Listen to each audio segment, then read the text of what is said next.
এ সংসারে মায়ের থেকে যে বেশি ভালোবাসে ভাববে সে রাক্ষসী, কারণ মায়ের থেকে মায়ের কোনো বিকল্প হয় না।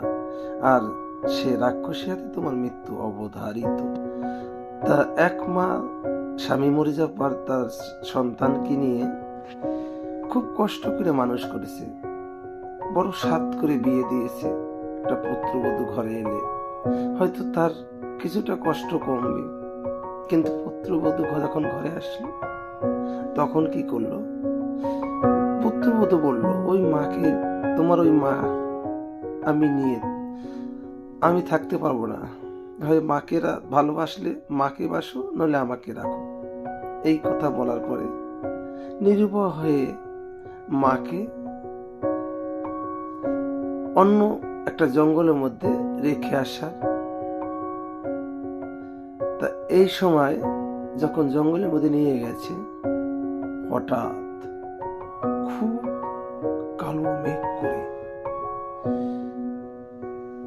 আসছে, বৃষ্টি আসবে।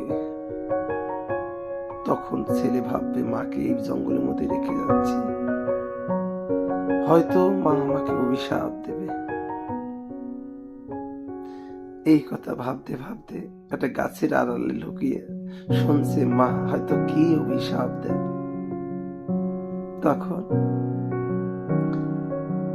মা জোর হাত করে ঈশ্বরের কাছে প্রার্থনা করছে, হে ঈশ্বর, আমার জীবনের জন্য ভাবি না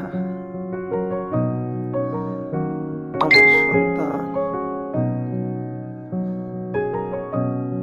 সুস্থ হয়ে বাড়ি পৌঁছাক, তারপরে ঝড় বৃষ্টি যা হয় হোক, তুমি ওকে ভালো রেখো। যখন এই অবস্থা তার ঈশ্বরের কাছে প্রার্থনা করছে, তখন ছেলে গাছ থেকে আড়াল থেকে বলছে, মা আমি যে বড় ভুল করেছি, মা তুমি বাড়ি চলো মা। এটাই হলো মা, একমাত্র ঈশ্বরের কাছে হাত জোর করে প্রার্থনা করলে মায়ের হাত দুটো আগে ওঠে। তাই মাকে আঘাত করার আগে, মায়ের কথা বলার আগে একবার ভাববে, যখন 10 মাস 10 দিন ওই পেটে করে তোমাকে মানুষ করেছে, তুমি যদি একটা পেটে একটা ইট বেঁধে দেখো না, ইট বা কাঁঠাল বেঁধে কয়দিন থাকতে পারো? এক মুহূর্ত থাকতে পারবে না। কিন্তু ওইভাবে তোমার মা তোমাকে 10 মাস 10 দিন পালন করেছে। মায়ের কোনো বিকল্প হয় না।